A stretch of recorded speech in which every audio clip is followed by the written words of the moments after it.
Snap out of it. Stop thinking your vote doesn't matter and doesn't affect our community. This November, truth is, we need everyone to vote. Fill out your ballot early and return it before November 7th. Then text your family and friends that their vote matters and remind them to get up, get out, and be a voter. A message from the League of Women Voters of Snohomish County.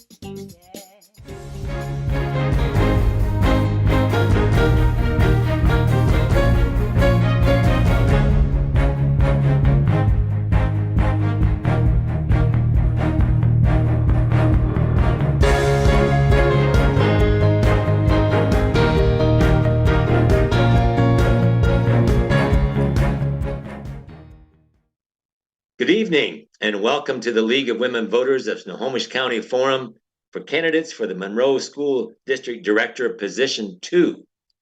I'm Paul Benz, a member of the Executive Committee of the NAACP Snohomish County Chapter, and we are a co-sponsor of these forums and enjoy our relationship with the League of Women Voters. This forum is being live streamed to our League YouTube channel. To those in the virtual space, thank you for joining us. A recording of the forum will be available on this same YouTube channel for later viewing. Let me provide some background on the responsibilities of a school district director. A school district directors set policies on curriculum, make decisions on books, dress codes, and disciplinary actions. They hire superintendents, set district budgets, and work with teachers, administrators, parents, and community members to support all aspects of our K-12 education system. Candidates for Monroe School District Director Position 2 are Chuck Whitfield and Melanie Ryan. It is the policy of the League to be nonpartisan. Therefore, we neither endorse nor oppose candidates or parties. The rules for participation in this forum were sent ahead of time to all the candidates. I will pose the questions and will clearly state the amount of time allowed for each answer. We are using a countdown timer visible to all candidates, and time limits on answers will be strictly enforced. So I will change the starting order for each question, alternating candidates between the two of them in the starting position to ensure a fair sequence. The order for the first question will be Chuck Whitfield and then Melanie Ryan. Let's begin. Candidates, you will have 2 minutes to respond to this first question. And Mr. Whitfield, your question is, what are the major issues you feel need to be addressed by this office? Please explain why you are focusing on these issues. 2 minutes.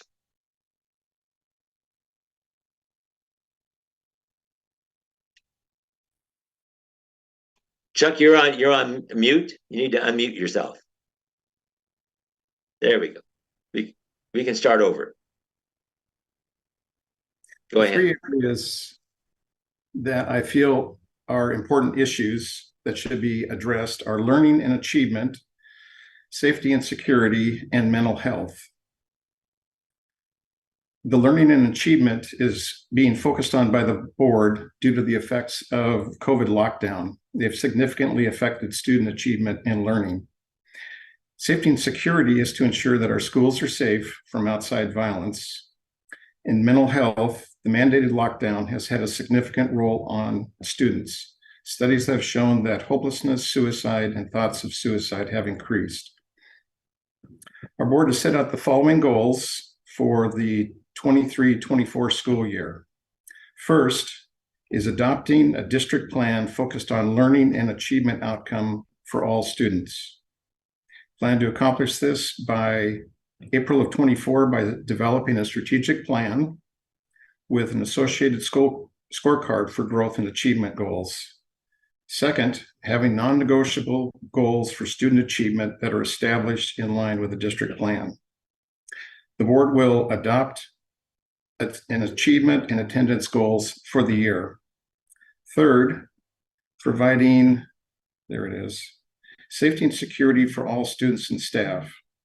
The board will dedicate at least 2 work sessions during the school year to improve the physical vulnerabilities of at our school campuses. Fourth, employing and supporting quality teachers, administrators, and other staff, providing for their professional development. And we plan to do this. This will be briefed at a board meeting for the current professional development efforts of the district. All right, thank you. Ms. Ryan. Yes, thank you. First, I want to take a moment and thank the League of Women Voters for hosting this forum. In particular for tonight, there are three areas that I would call major issues that I would like to draw attention to. The first is academic achievement and student performance. In 2023, 63% of our students did not meet standards for math, and 51% of our students did not meet standards for ELA, English Language Arts. It's our responsibility as adults, and certainly as a board, to invest in their futures and give them a robust set of skills that are going to allow them to thrive and succeed when they move into adulthood. And one of the things I think is really important, it's critical that we don't lament. There's been a lot of lamenting on how bad our scores are and little action. And I think it's really important that we focus on action to improve these test scores. And I know we'll be talking about that later in our forum, so I'll save some of that for them. The second thing I'd really point out is culture. We have a crisis of culture in our Monroe schools. Our families, our educators, our staff have left our district because of harassment, intimidation, bullying, and a lack of belonging in our district. Once again, we have a responsibility for the well-being of those who learn and work in our district, and it's critical we have a board that recognizes the work that needs to be done with our culture and responds again with action. And this is not only a moral imperative, but we know research tells us that healthy culture impacts teacher retention rates and student learning. So we cannot meet our academic achievement goals if we don't have a healthy, thriving culture. And finally, I would bring up strategic planning. While the superintendent is working on strategic planning now, we haven't had one for 10 years, and I want to ensure that that gap doesn't continue, and we set forth an infrastructure so that we're focusing on that continually every year. Thank you. Candidates, you will have 90 seconds for this next question. Timer, please adjust the clock. The question is, what qualifications and experience make you a good choice to address these issues? And we'll start with Ms. Ryan. Thank you. So when I look at the issues I just raised and I think about the qualifications that I bring, I really think about both the breadth and depth and what I have done to date in both my career and in my volunteer community. So when I think about what can I bring to help academic achievement happen in our schools? Well, I have a master's in social work, and I focused my work in the area of education during that time. I worked as an educational advocate for foster youth in dozens of schools throughout King County. I worked as a school social worker in the Bellevue School District. The bulk of my career has been in finance. In the last 6 years of that, I was head of Microsoft's education for finance head for education. I worked a lot in ed tech. I understand how to use data to figure out root issues and how to develop action plans around that. I'm the CEO of my own coaching and consulting business. I develop curriculum, so I understand how to use evidence-based methods and how behavior drives learning. Culture is one of my superpowers. That's what I do right now. I work with organizations to build healthy cultures. I'm certified in this. And my finance career has given me a lot of depth in complex budgets and systems and strategic planning. Thank you so much. Mr. Whitfield. When the superintendent of public education addressed the group of school directors at a statewide conference, he said that the school directors that have served during this time have had the most difficult time of service ever since he was aware of any type of school board activities. For my background, I'd like to speak specifically about what I've gained from my time at the school. I've dedicated hours for the improvement and operation of the school. I currently serve on the curriculum committee. I've served as legislative representative for the board. I've been involved in budgetary decisions. I've been involved and toured the facilities with the operations manager. I've learned a great deal from the teaching and learning director, and I'm very much interested in vocational and technical education. I've toured every school, met with the principals, and visited many classrooms. I've owned and operated 2 businesses. I understand the operation and budgetary side of running a business, and I've always had a deep care for the responsibility for employees and their families, and I bring that same care and concern to our staff, students, and their families. Thank you. Timer, please note that the candidates will now have 60 seconds for the remaining 7 questions. Here we go. And Mr. Whitfield, we'll start with you. Continue our rotation back and forth here. The first question is, how do you prioritize budget needs? And what do you weigh first when making budget decisions? Well, first you have to realize that the district budget is based on the state and federal funding, which provides a certain number of teachers for full-time student projections. So we receive 81% of our money from state and federal and 19% from local levies and local taxes. And of that amount, 83% goes to negotiated teacher contracts for wages and benefits. We have a budget committee that will review the remaining dollars available and make recommendations to the board. We also have a policy that is set out that classrooms will be limited to a certain size, and that so if we have more teachers than provided by state funded levels for regular class size, we must factor that into the budget. And for next year's budget, we're planning on to incorporate transitional kindergarten to help incoming students to be prepared to start in kindergarten. Great, thank you. And Ms. Ryan. Right. So the first thing is understanding that there is compliance factors, and Chuck mentioned some of these and what he talked about as well. We're subject to laws and restrictions on where money can be allocated and where it can be spent in certain funds. Secondly, this budget work has to happen all year long.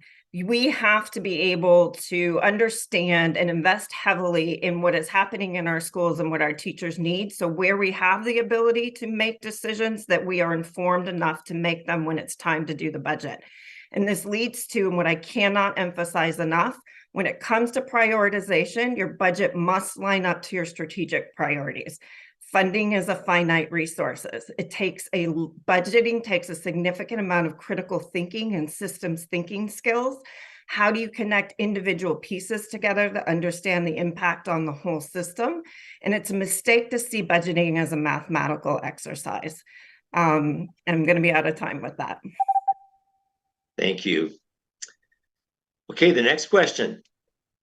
And we will go back to you, Ms. Ryan. What criteria should be applied when determining curriculum content in this district? So we do have an instructional materials committee in this district, and we do have a fairly robust policy aligned with that. Key components of this policy that I do align with are adhering to the applicable state and local laws, aligning to the goals and learning standards for the district and the state, including college readiness requirements, demonstrating the likelihood of impact as shown by scientific or evidence-based research that is critical, providing the flexibility to meet the varied needs of our students served. We have MLL students, special ed students, highly capable students, general ed learners, and offering the opportunity to explore different views and develop critical thinking. We have an instructional materials committee that includes a wide variety of stakeholders, including parents. And I would add a couple of things that I think it's really important that we bring in students to this conversation and have students on this committee, because they are the ones who are the primary stakeholders of the decisions we make. Thank you. Mr. Whitfield. Melanie, you covered almost every point that I was going to cover. I currently serve on the Materials Committee, Instructional Materials Committee. The committee is made of a board member, central office staff, teachers, and community members. And I wanted to preview part of the District Policy 2020, which actually Melanie just relayed, but I'll just talk about it again. Material is shown to be scientific and evidence-based. Adopt curriculum that meets state learning standards, including college readiness, and make sure that the material is free from stereotyping for gender, race, class, and other forms of bias. Make sure it supports equitable access of learning and learning material for all students. And ask, does it provide clear and appropriate components for English language learners, special education learners, students with academic opportunity gaps, and highly capable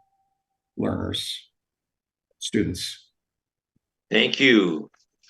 So, Mr. Whitfield, we're going to start with you on this next question. And the question is, what is your position on the need for diversity, equity, and inclusion training for educators and other staff? And please explain all in 60 seconds.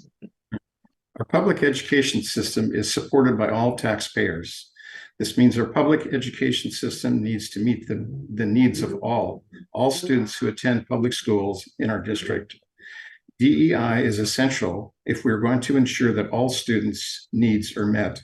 Schools have a fiduciary responsibility to taxpayers. So diversity means action, adopting training and curriculum that reinforces open speech and dialogue, diverse learning styles, diverse career and life aspirations, and diverse success. Inclusion in action means making a space for all students to grow in their diversity and in their similarities so they can find success. Equity means ensuring that every student has access to all the individualized and organizational-wide resources needed for success. Thank you. Ms. Ryan. Yeah. So in June 13, 2022, at a school board meeting, the board narrowly voted for CCDEI training. Mr. Whitfield voted against this training, and almost 100% of the teachers who attended and 84% of those who did attend responded in a post-training survey they would like to continue the work with the trainers, which has not happened, and 90% reported that this had or will have a positive impact on them and their students. It's unconscionable while teachers are asking for this training and students and families are reporting daily cases of intimidation, bullying, and harassment to vote against it. And it's contradictory to the board's statement around DEI, anti-racism, and discrimination. So I deeply support what our teachers are asking for, and we must depoliticize what DEI is. Diversity is representation. Inclusion is asking who's here and who isn't and who needs to be. And equity is assessing the needs of each of our diverse group of students. Thank you. And Ms. Ryan, we'll continue the questions with you. The next one is, what considerations should be made in responding to a request to ban a book from the school library or from the curriculum? So one thing that gets lost in this conversation is the difference between banning a book and assessing access to a book for age appropriateness. So we really need to make sure we learn from history the danger of banning books. Where it gets, and the Supreme Court is also clear on this, that there's the First Amendment limits schools from removing books from school libraries because of their content. So where it gets complicated is the court ruled that schools can ban books that are pervasively vulgar. And of course, we don't all agree on what that is.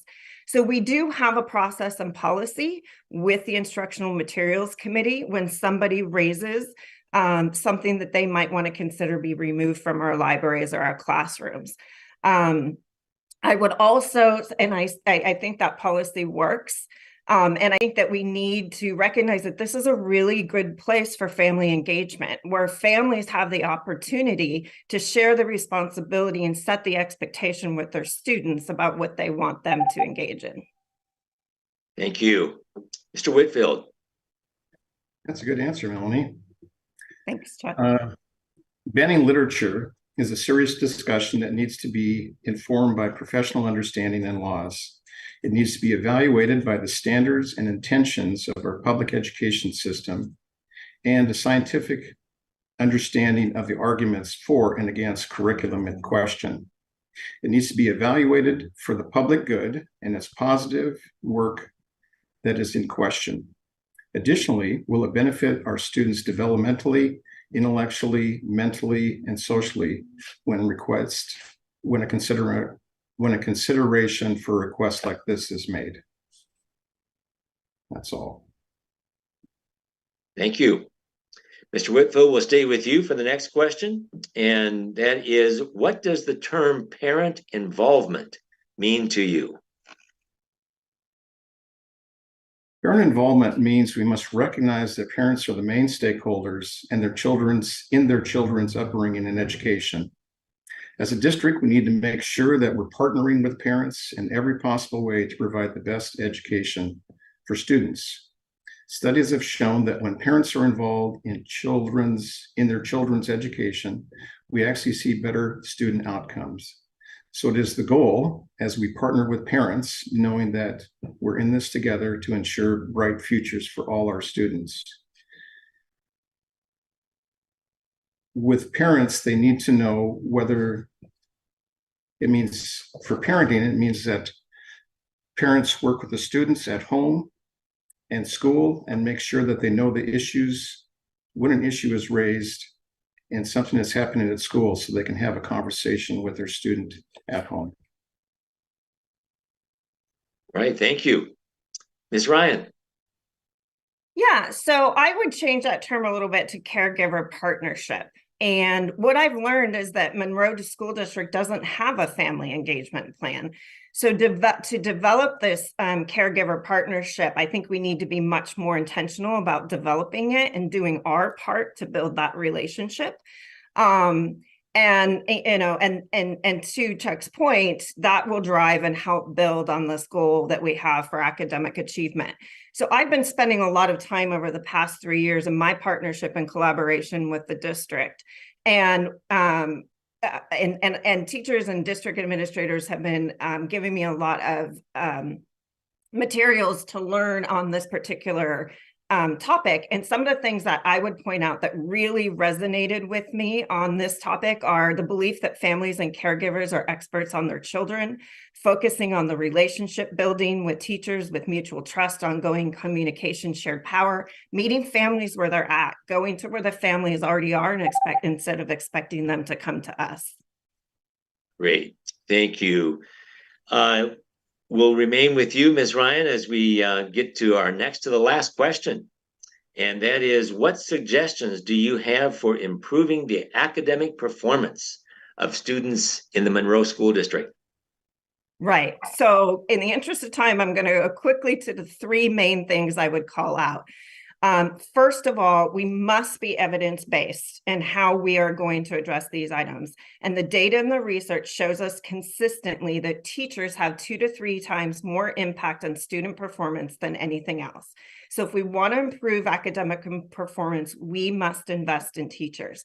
And we must reframe the conversation to asking, what do our teachers need to be successful in educating our students? And that looks like professional development, providing resources to be able to teach in a dynamic classroom. That list is long. In the interest of time, I move again to the point of culture. The research again shows consistently that student achievement is directly correlated to school culture that is welcoming and safe.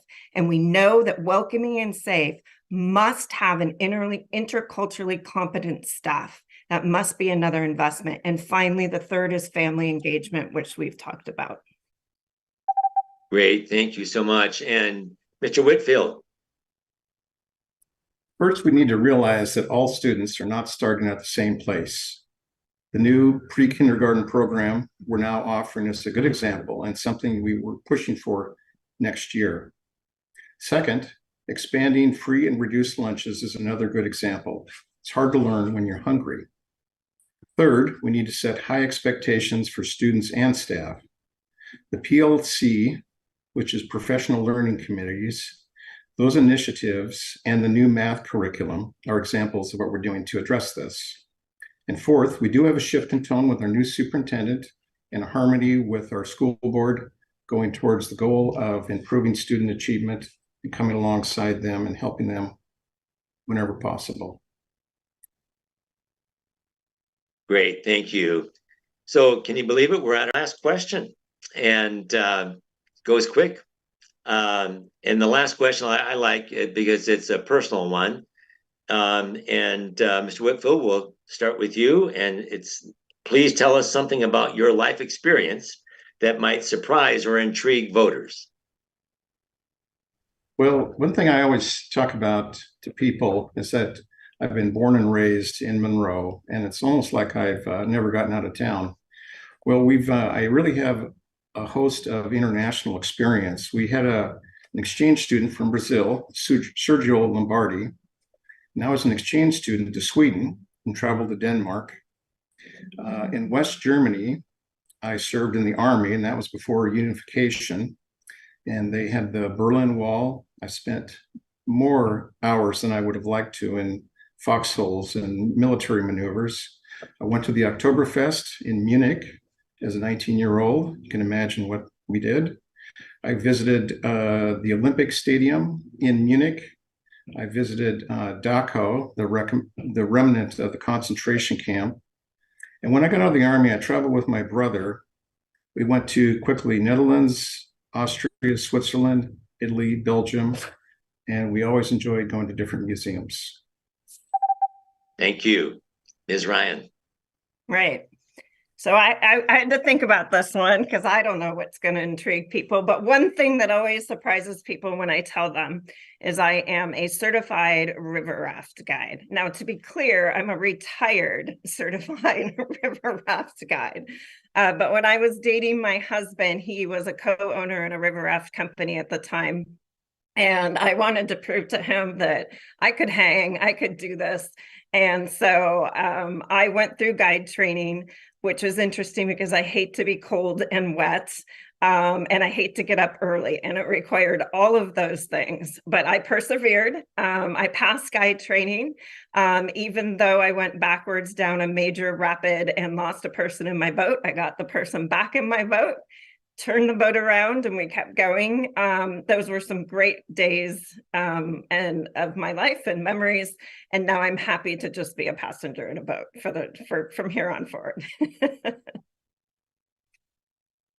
Thanks to both of you for those excellent responses to that final question. And the League thanks both of you for, and all of you that were viewing for joining us, and to each of you for running for office.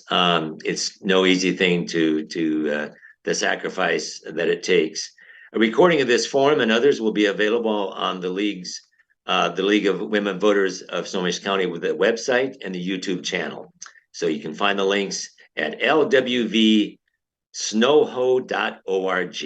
We encourage you to explore additional information about these two candidates in the Snohomish County voter pamphlet that will be mailed starting October 18th. Vote411.org, sponsored by the League, is another good source of information. And the ballots, of course, the most important item, will be mailed starting October 19th, and election day is, of course, November 7th. But we urge you to get those, start voting as soon as you get the ballot, and please be a voter. Thank you to our League Candidate Forum team. Special thanks to Dave Moon and the Sultan School students at turkpride.tv who made this live stream possible. And of course, thanks to all of you that were joining us or that will join us later on the YouTube channel. This concludes our forum. Thanks again, Chuck and Melanie, for your running for this office and for being present. Thank you. Thank you.